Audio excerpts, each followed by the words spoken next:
Nikola Jokic, tout aussi incroyable.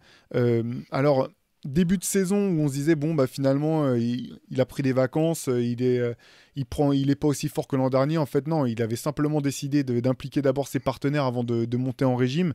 Des stats folles, des stats avancées qui n'ont aucun sens.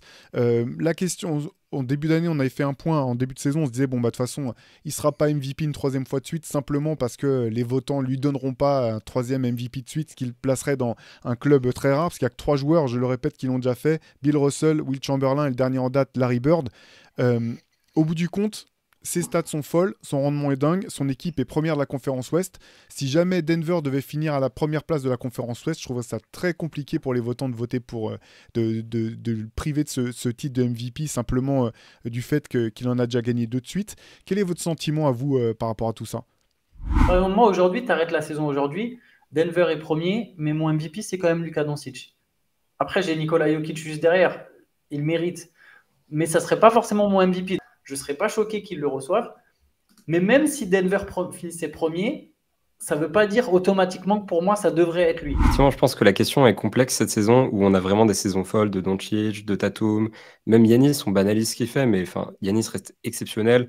Kevin Durant sur une série de 12 victoires, lunaire au scoring, vraiment, il y a beaucoup de candidats.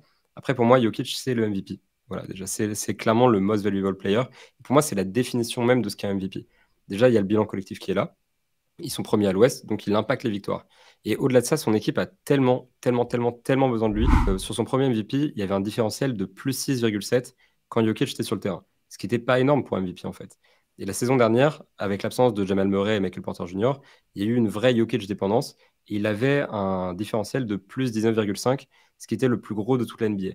Cette saison, le différentiel il est de plus 26,6. On est vraiment face à la meilleure version de Nikola Jokic.